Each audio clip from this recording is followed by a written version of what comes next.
Historically, Luos is the only community that demonstrates and dies for national causes. Secondly, whereas I strongly support the effort to hold President William Ruto accountable and force him to stop abductions and enforce the rule of law, in brackets, and I have personally told him so, this refrain of Ruto must go is tribal nonsense that must be strongly opposed.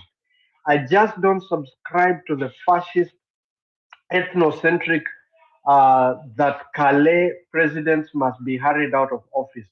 Uhuru Kenyatta's regime killed over 1,000 people and threw them to the crocodiles in Tana and Yala rivers, and not a single soul demonstrated. Go ask Dr. Fred Matiani if you doubt me. Ruto should be held to account, but not because he is Calais. If those saying Ruto must go are genuine advocates for reforms, why have they not joined me and Nelson Harvey in the war against Juris Pesa? Third, those pushing tribal agenda of Ruto must go must know a dialectically opposed tribal force can always meet them. And considering how fragile the state in Africa is, it isn't in the interest of anyone to see Kenya go that route. Now, good people, hii kitu imenikasirisha sana, and I would want us to address senior counsel Ahmed Nasir. He ni blackmail. This is very ethnic, and he wants to brand those of us who are against his friend William Ruto, who is unleashing terror on Kenyans. Ati now, calling for Ruto must go is tribal, and we are simply calling Ruto out because he's Kalenjin. This is nonsense that we must not entertain. And I'm encouraging all of us, ndugu zetu from Luo Nyanza, ndugu zetu from other parts of the country. This is the kind of arrogance that we must stand against. And I'm encouraging you, tafadhali, Ahmed Nasir has got away with so much in this country over the last few years. And I think it is time for people to put him where he belongs by speaking boldly against him. And I don't fear him. I honestly don't fear him. And I want to ask all of us, this is a time to show him that whatever nonsense he's spewing and speaking is unacceptable and it has no place in this country. Prejudices and innuendos like the one he's trying to propagate is unacceptable and they have no place in modern day Kenya. Kenyans come out in large numbers tomorrow. There is no tribalism, there is no tribal tag that is going to stop the Ruto must go chorus. And it is not just a chorus, it is the right thing for the Kenyan people to demand. And therefore, please go to that tweet, deal with Ahmed Nasir only the best way we can as patriots, because Ahmed Nasir is a beneficiary of rogue regimes and systems, and I dare say, including the jurispresa that he's talking about. They have been sent, like I said in my opening remarks, by William Ruto to discredit Martha Koome and the judiciary because it has become impossible for them to continue selling justice and intimidating judges and intimidating the judiciary. This one, fellow Kenyans, I have never asked for anybody to be bullied on X, but on this one, I am asking that we make sure that Ahmed Nasir Abdullahi and Nelson Harvey, who are holding brief to do hatchet dirty work for William Ruto in intimidating Martha Koome out of office, let us not fear him. I don't fear them. I know they will come for me, but I don't fear them. Let them come. I know they are going to tweet, they are going to ask who I am. Let them come. But on this one, this tribal tag, this branding, this tagging of Kenyans who are calling for better governance from somebody in the name of William Ruto is unacceptable. We must deal with it. We must run them out of town. Sorry, I've come back and I'm ranting. ni ile hasira niko nayo because of this tweet. This is simply not right. And if we had nothing else motivating us to come out tomorrow, then this tweet by Ahmed Nasir should inspire us in our millions to come out and force these idiots out of office and out of power. And I'm done. I drop mic. I'm shaking with rage right now. It is unacceptable. It is simply unacceptable. Thank you. Thank you very much. I cannot believe someone is telling us that other people murdered Kenyans and got away with it. I cannot believe that. So you're saying because it happened before, now we let it keep happening? And now, speaking of addressing that, I was not going to, before I allow Ndegwa, Professor Kibuda Kibwana is here, karibu sana. I would want you to address that tweet, kindly read it. But there's something I want to highlight today. I'm going to be very bold and say, I advocate for brutalized Kenyans. That has been my area of activism. And I can tell you for free, the body count on this regime has never happened before, because we are counting everything, including the massacre in Kilifi, including the bodies in the quarry, including the young people of the Gen Z. So you cannot come and tell us because the others were not called to account and prosecuted, now this is tribal. This is about a generation that defends the truth and values human life. And the time to play politics with people's lives has come to an end. And so I would also, like Milton, get out of hand, because I'm also equally not, upset about those remarks. You cannot politicize everything, including human life. Ndegwa, are we being tribal when we demand for good justice, good governance and justice? Think that we are being tribal when we hold the government to account. It's your solemn duty and the highest calling of any citizen to hold his government to account.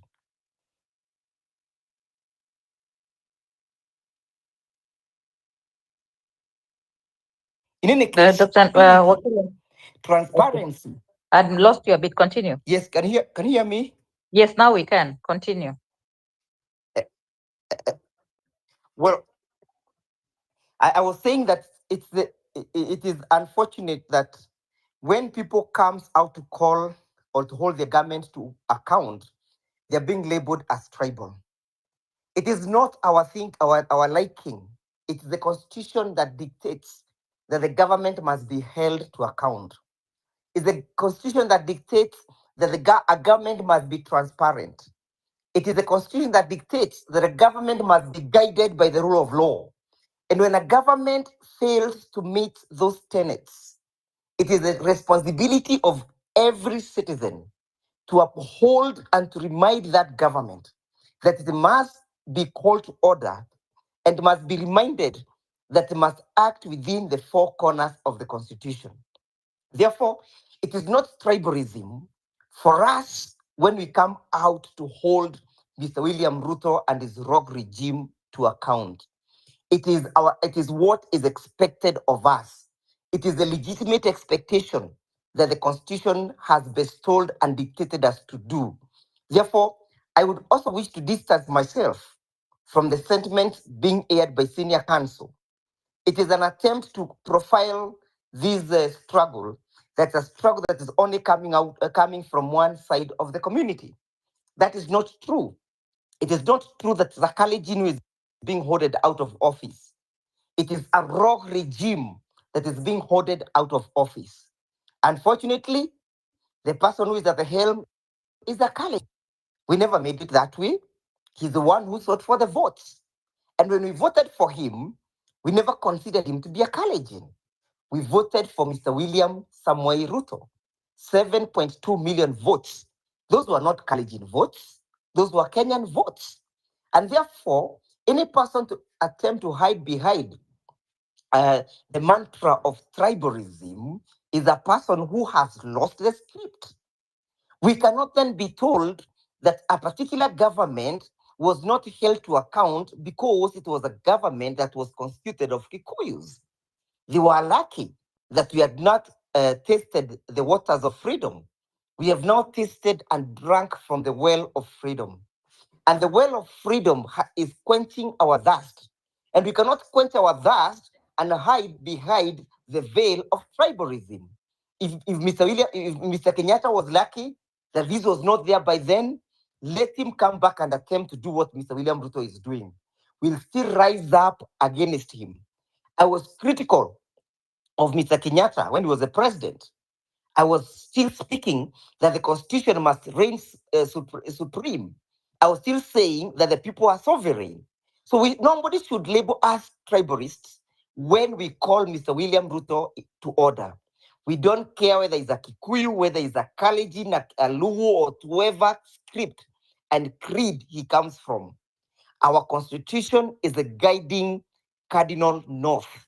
It is the one that has given us the responsibility to hold government to account. If you feel that you do not need to be called to order, shape out. We'll not be here tonight. Most of us would be asleep, waiting to face tomorrow. But we cannot sleep when Kibet is not easy. We cannot sleep when Muteti is not easy. We cannot sleep when Billy is whereabout is not known. So when they attack one of us, they attack all of us. Kibet is not a Kikuyu. Kibet is not a Luo. Kibet is not a Kamba. Is not a Mijikenda. Is not a Makonde. Is not an Indian. Is a Kalenjin. So this rogue regime is a regime that does not choose which tribe or creed you come from, which ethnic extraction you come from. A rogue regime is a rogue regime for all of us. And therefore, we must face it and call it out that this is not a Kalenjin regime. It's a regime that is rogue being led by a Kalenjin. If he was keen enough, he would have held his dogs and called his people to order. He would have reminded them there is a constitution. If Kibet committed any crime, there is a court of law. If Billy committed any crime, the court of law is there. If Muteti committed any crime, there is the rule of law, and there are courts and procedures. But he decided to abduct them. You cannot abduct them and expect us to remain silent. We must express our rage, our anger, and our hatred for this regime in the highest voice that we can manage to attain.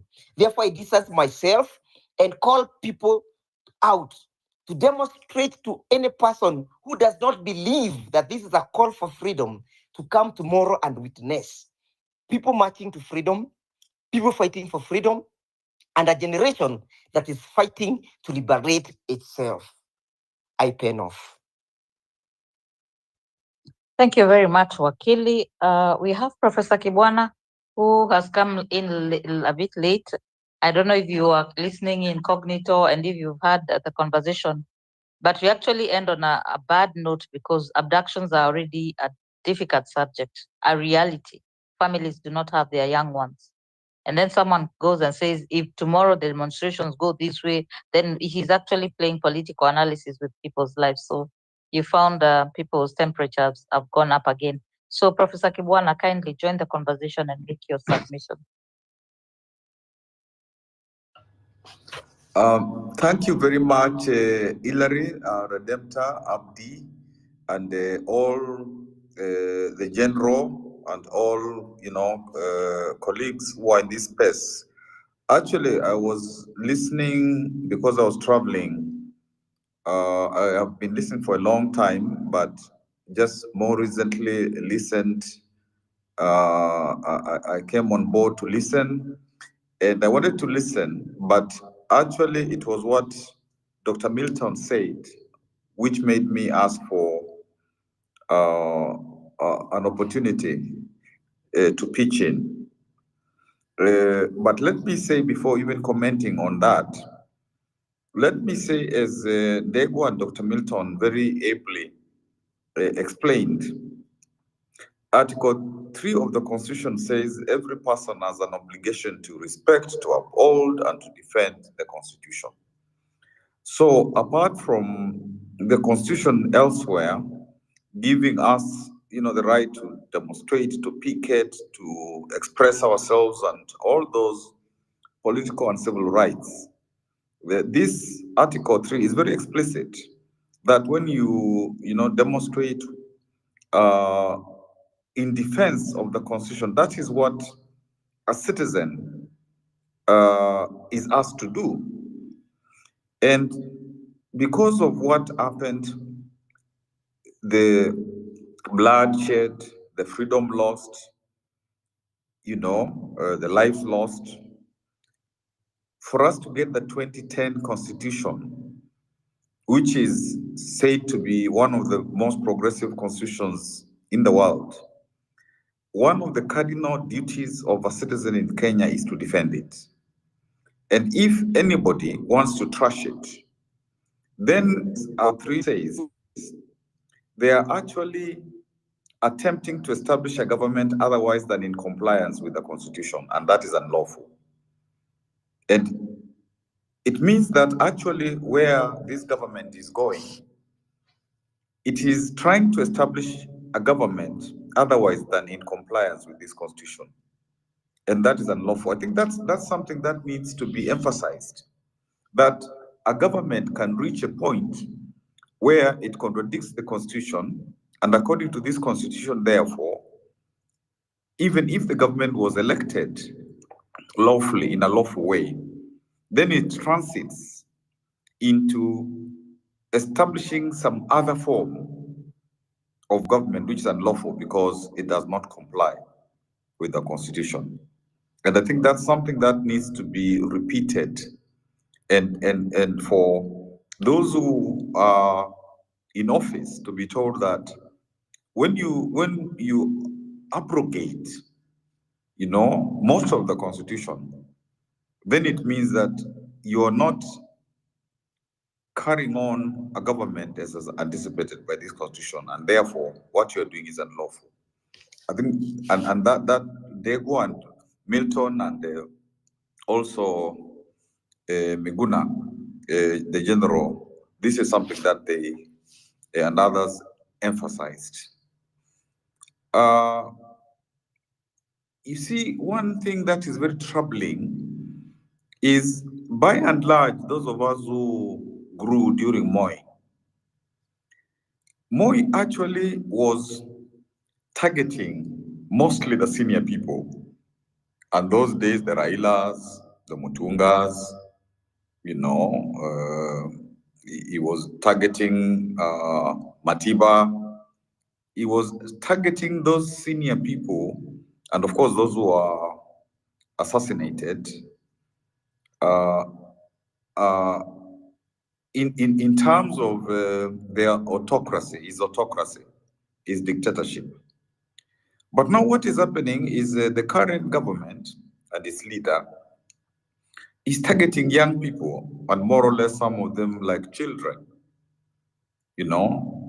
So this is really extremely worrying if the people that you target, not that you should target anybody, but if now you are transiting in targeting the very young and almost children, then it means, as was indicated, that there's an astounding level of desperation, and you're targeting them for simply expressing themselves in the way they know how. And in countries which are said to be democratic,